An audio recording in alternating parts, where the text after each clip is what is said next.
beloved audiences, welcome once again to today's edition of the program Asakhe Online, a program that deals with the work that our organizations are doing in communities.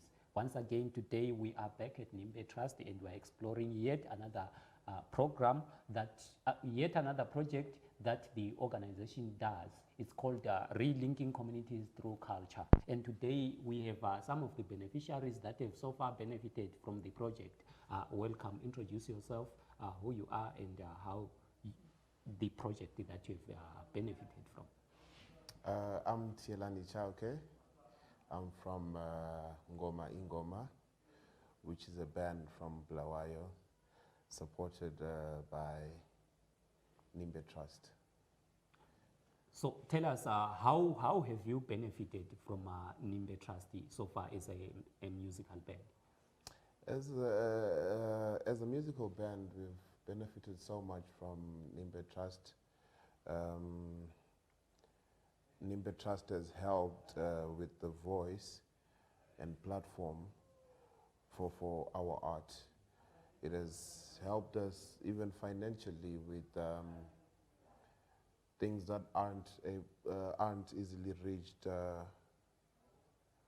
with artists in our community.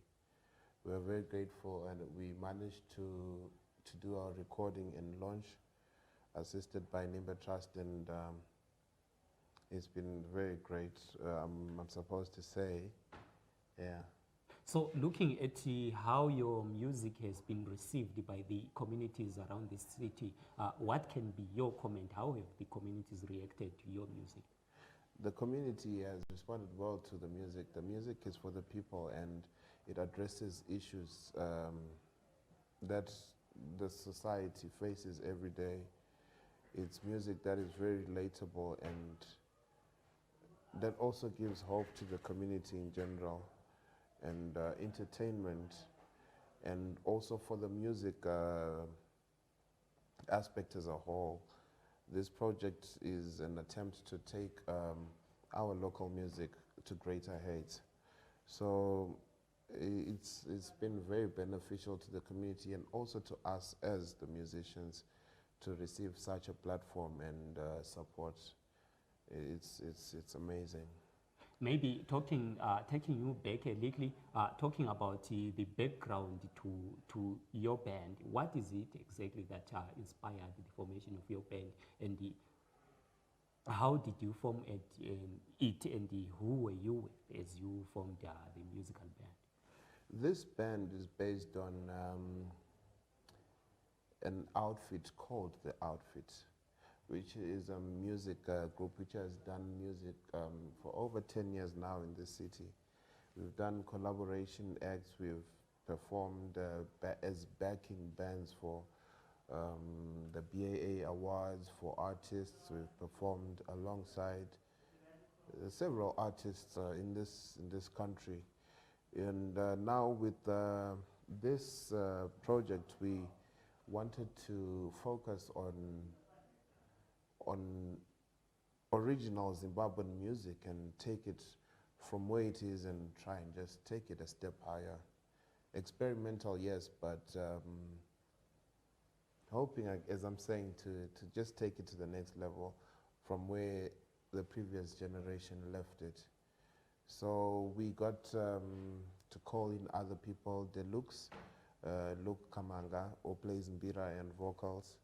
The mbira is a very popular and originally from Zimbabwe instrument. We also got Carlos Giri and Prince Nyoni.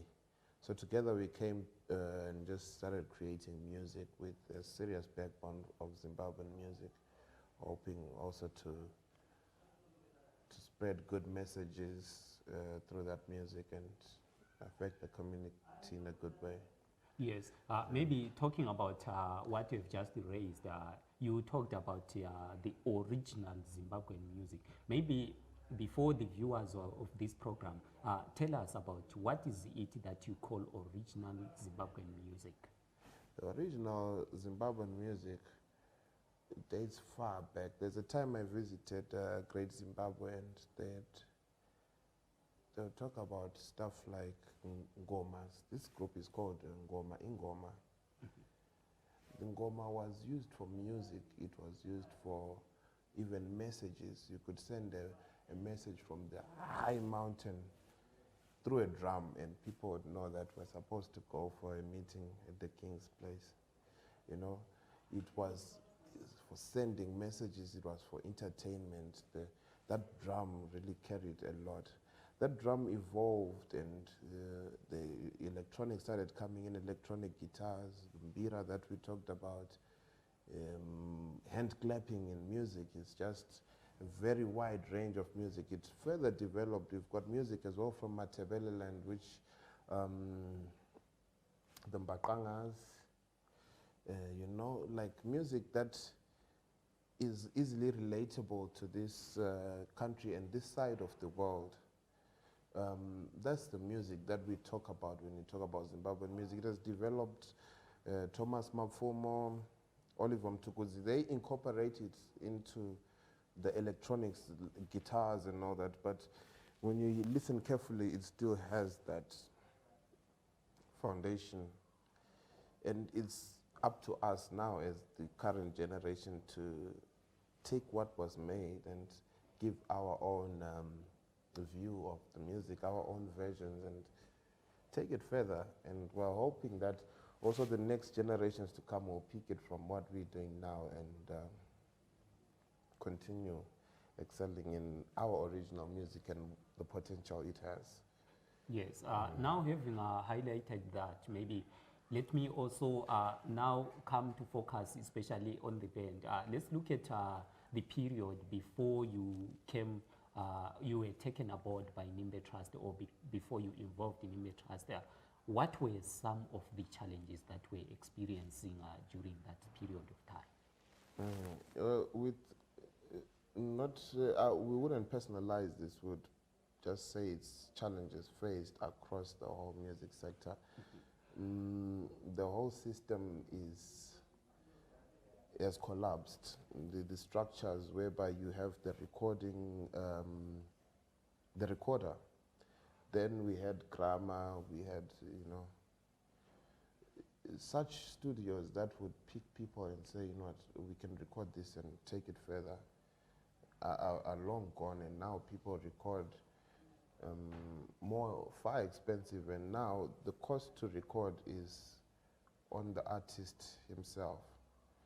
The people that do marketing now, it's almost just gone as well. There's no sales to talk about music sales.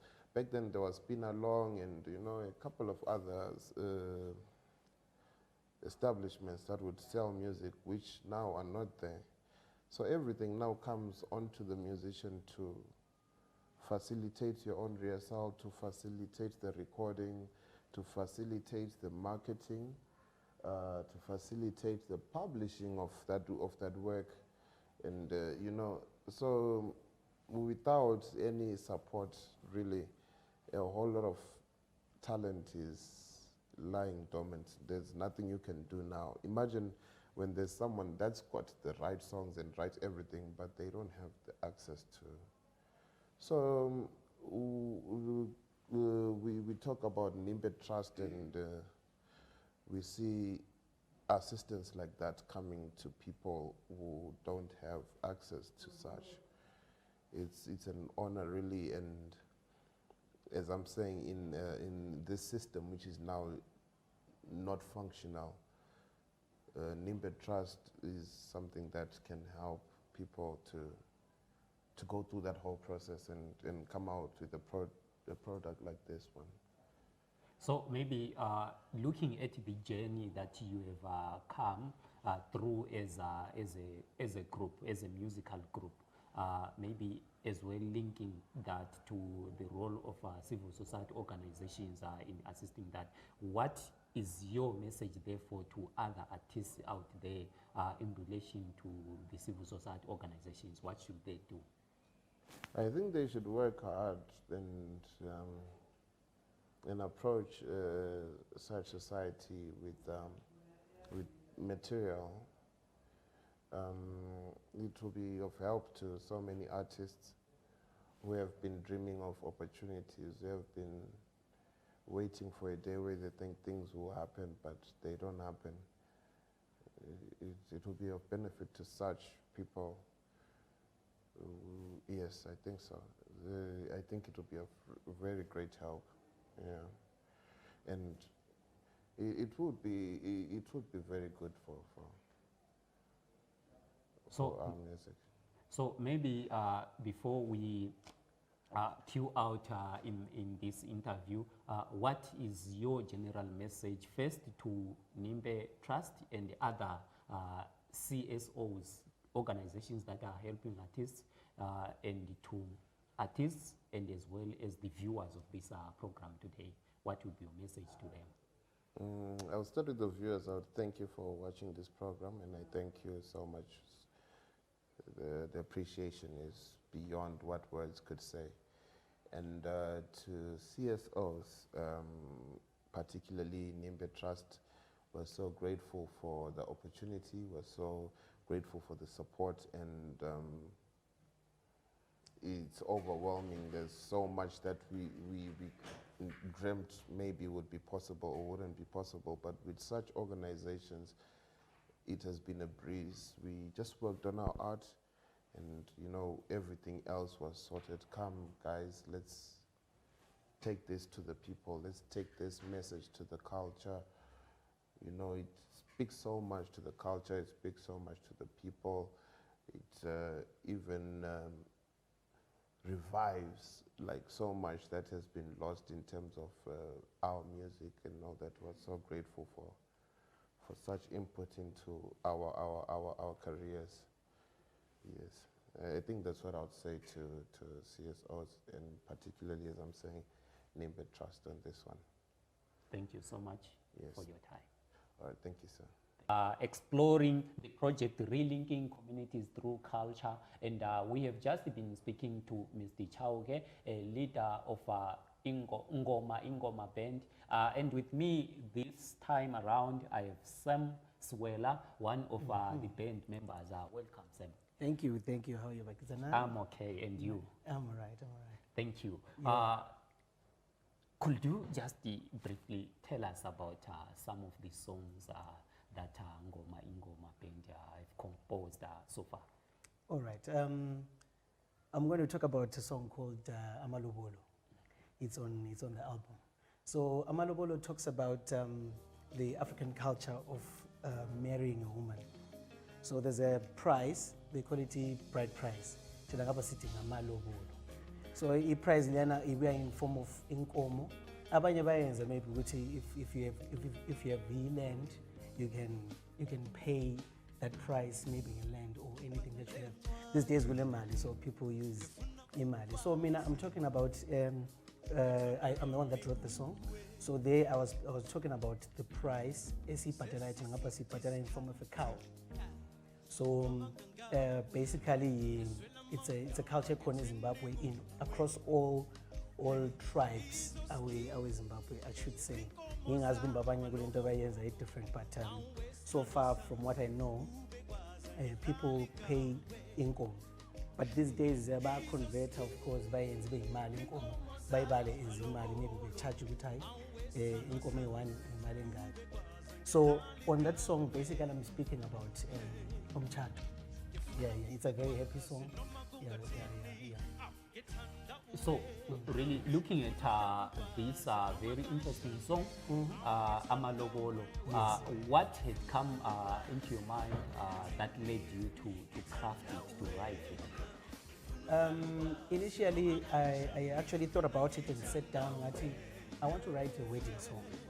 You see, because I believe in our lives, in every point of in a certain type of music that relates to that. It's like happy. There's music, everyone's happy. That will speak about dancing or speak about. So each time, if say maybe you are grieving, there's a song also. So I thought to myself, why don't I write a song about like marriage or let me say a wedding song. That's how it then came about. I started writing at the chorus. Then I started writing my lyrics and the rest of the song. Yeah, and then I sang it to my wife, and she enjoyed it. Yes. You spoke actually about certain issues as you were taking us through the song, the contents of the song. Yes, That yes, you wrote, the song speaks about the traditional way of paying dowry, and then it also talks about the nowadays way of Yes. paying dowry. Yes. So, what exactly was your message when? What exactly was your message, especially when you were touching those things?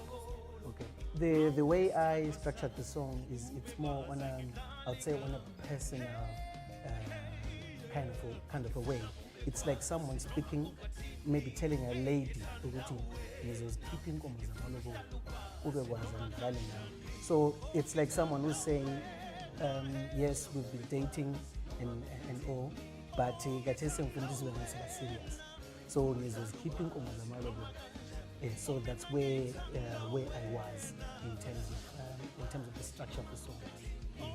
Yes, I've known that artists actually are some of the custodians of culture. Yes, Yes. true. So therefore, when I look at when we look especially at the way things are being done today, vis-a-vis the way things were being done yesterday, especially with regards to marriage, as you are saying, what will be your comment when you are looking at how things are being done today compared to how they were done yesterday? The order, Especially the order. Okay. I would say somehow we've somehow lost. I would say maybe I'm not blame on a passing down of the information. You'll find that many people of my age don't really know what they are supposed to do. So I think I would say I wouldn't entirely say sesakulapha. Yeah, but but it's diluted. Like I said, kade sokukhitshwa imali. So bayathi ukuthi imali inkomo bengathi inkomo maybe zingu-8. Bafake value depending on the family yakhona. Bayathi ukuthi inkomo eyi-1 it's this much. So I would say yes, abanye baku-abuse because I've heard of I don't know if you've heard of those. Abanye ba-abuse that culture begcine be-charge imali eziphezulu ukuthi umntwana ufundile sesifuna inkomo eziwu-8 into ezinjalo. So I would say from what I know kudala there was a standard irregardless yokuthi umntwana kunjani, there was a standard yayikhona ukuthi inkomo kukhitshwa ezilithumi or kukhitshwa ezingu-8 or whatever the case. Kwakule standard depending on the tribe. So I mean I would say sesakulahla kancane, but at the same time I would like to also encourage the teaching of those of that culture ukuthi kube khona within families. Ambona ukuthi each family ingashota umuntu okwaziyo how it's supposed to be done or how it's done, so that they teach the children. I mean, like myself, I was taught ukuthi kuhamba kanje kanje. So I've got the knowledge. I will definitely share with abantwana bami or whoever is close to me. So coming back especially to the role of music, looking at especially taking your song as an example, the song Amalobolo, what has been the role of music, especially in culture? Therefore? In culture, in music, I would say music defines culture. Let me put it that way. Culture is made up of many aspects. Obviously, there's dressing, the way people dress in a culture. It does play a very pivotal role. But the music defines. It's like you get to, or if you get to, for example, go nike example ungafika eNatal, ungezokhala umaskandi usukwazi ususe Natal. Ungangena say eMashonaland ungezokhala iSungura usukwazi ususe. So it actually defines a culture, and even in language, in a way, ingathi upholder. Let me put it that way. So music plays a very big part in culture. Yeah. So looking at really the reception, especially the attitude towards of the communities towards music, what will be your message to them regarding the attitudes towards music? What is it that is the message? You mean the music that we do, or you mean generally music? First, the one that you do, and generally music as an artist. Okay. In music, for me, it's like food. When I view people and music, it's like food. It's like you need it. It's like without music, somehow life stops. Ngoba for, like I said, for every situation there is a song. It's like church. You can't church without music.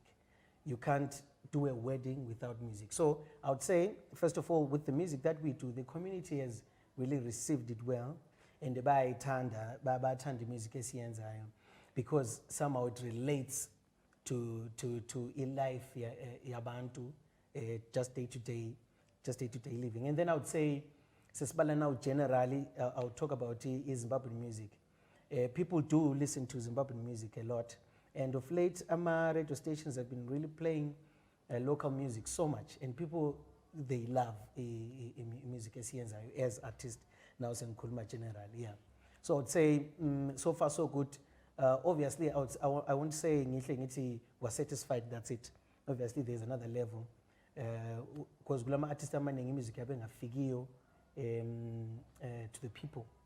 Yeah, I would say that. But I think the situation is hopeful. I think very soon people will just listen to the music that we do locally. Yes, you've just raised a very important and interesting point about the artist whose music is not reaching to the communities. Maybe as an artist who has been in this industry for quite a long time now, what are some of the lessons that you have learned, and what would be your advice to those artists? Okay. Lessons, this one for me, it's like a big lesson. I learned it though recently. An artist is a creator. So the person, umuntu a creator, most of the times is not the guy that can market. We are working a lot that because kusebenza in like a chain. I would say music is like a chain. Kunomuntu gifted in creating the music. There's someone who's gifted in taking the music to the people, or there's someone who's gifted to putting now the music together with the instruments and all. So I would say the lesson I learned that I would love other people to learn is to not to try and do everything by yourself. Once you do that, excuse me, uzama ukuthi uzimarketele, uzama ukuthi create music, uyirecord, uyimarket, uyenze yonke into wedwa. Most of the times you will get to a point ozafika ume khona, just because you awungeke ube all rounder, obviously. Uzamele udinge assistance from other people. So I would say ngakubeka as an encouragement as well to other people ukuthi try and get knowledge of publishing house, kulabantu abahlanganisa together artists, yeah, even collaborate with other artists, learn abanye abantu ukuthi benzani exactly. Even exposure, and learn to travel to SA or to Zambia, whichever country, you get to studios, you just learn how they are doing it, and then bring it back and then do it in our community as well.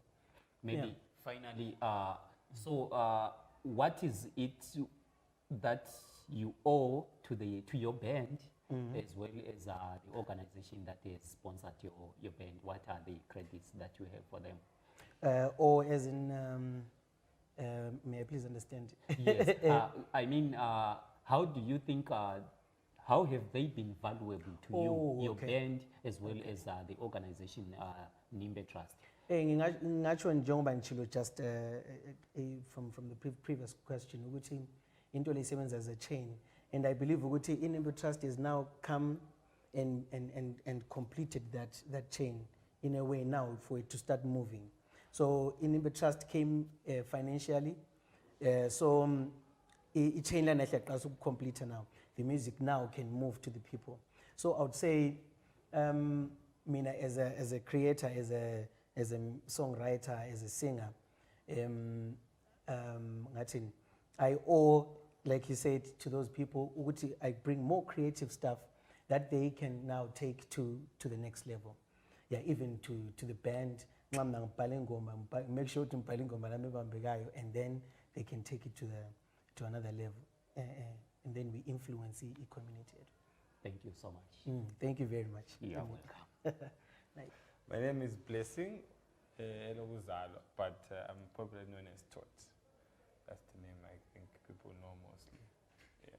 Yes, Stott, Can you take the viewers of this program through the role of music in society in general? All right, thank you. I think music is a voice for the voiceless, as well as I think it's somehow medicine.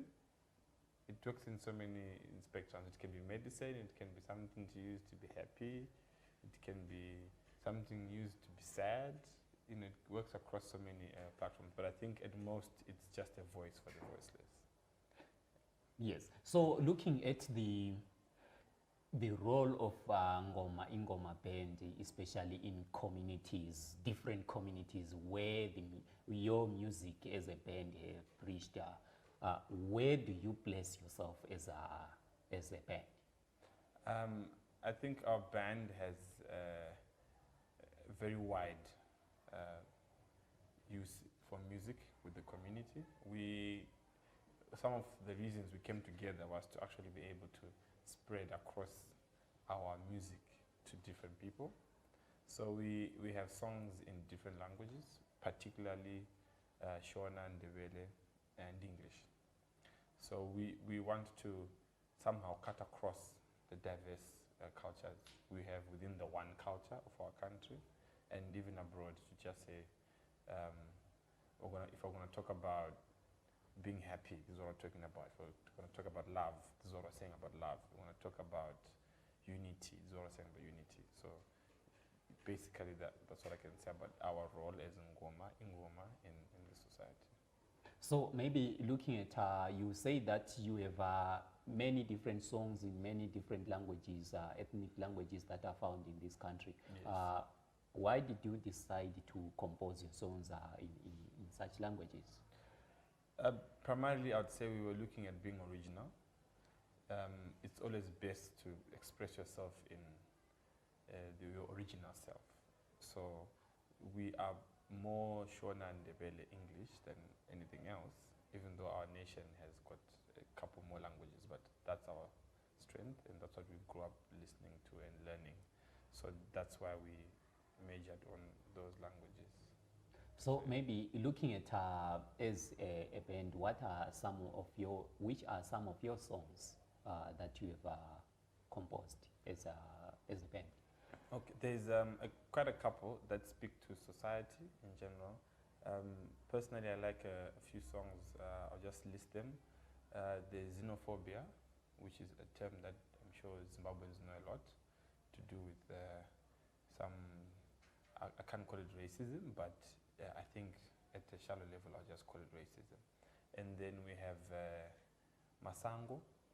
Masango is a Shona word for the forest, which is a song that speaks against abuse, I should say, of the forest and how we just pollute the forest and how we cut down trees and stuff like that. We have a song called Ngilombuzo.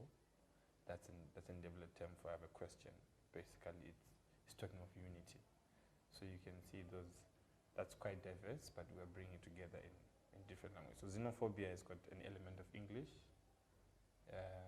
Ngilombuzo is in Ndebele primarily. Masango is in Shona primarily. So that's how we've been trying to just be diverse there. Yes, maybe from the songs that you've just highlighted here, Yes. I'm interested in two songs, especially Xenophobia and Masango. Maybe let's start with Xenophobia. What is it that inspired you to compose that song, and what is it? What are its details? Okay, Xenophobia is on our album as Ngoma Ingoma. The song is led by Carlos Jiri. The song speaks against the issues that mostly Zimbabweans faced when they went down south. Because I'm sure we all know xenophobia can associate with the xenophobic attacks. So it was basically saying, you and I are of one color, you and I are Africans. Let's not draw the line to say, you're from South Africa, I'm from Zimbabwe, so you're better, or you're better, I'm not better kind of scenario. We're saying we're all one big family, and we have no reason to be attacking each other, fighting each other. At the most, let's complement each other and become better at what we both do. So yeah, I think that's, in terms of, in a nutshell, xenophobia is just saying, let's put our culture and unity ahead of our small differences we have in our governance, in the nature of our nations and our economies and everything. Let's become a family. Yes, maybe about Masango. Right. Masango was written by Deluxe in the band. The song speaks of preservation of our forests, basically. We have so many scenarios of wildfires, people just going on anywhere and chopping down trees. And we know that trees, basically, that's life. From basic science lessons when we're in primary school, you'd know that oxygen comes from the very trees that we're chopping down. So we're literally making things worse for ourselves. So it's a song that just says, let's preserve our nature, preserve the forest, and I'm sure the forest will take care of us as well. So maybe looking at as an artist, how has Ngoma Ingoma assisted you as an artist in nurturing your talent? A lot. Ngoma Ingoma has really put a lot of, I've seen new things, I've experienced a lot of things in the dynamics of working in a band, the dynamics of working with different organizations such as Nhimbe, the dynamics of we haven't traveled as yet, but you can see that there is a bigger opportunity for us to actually travel. I can see that coming. The music itself, how we create it, every time it's always fun, and there's always something you learn musically, or even when it comes to just communication and how we relate as a band. Yes, maybe looking at your experiences as an artist so far up to where you are right now, what would be your message to other upcoming artists concerning the music industry? Well, all I can say is I like saying this statement that let's respect the process. Yeah, you can never jump the gun. I had to start somewhere for me to be here, and I'm still going somewhere. So that's the best thing I can say. Let's be relevant and let's respect the process. Thank you so much. Thank you. Thank you so much.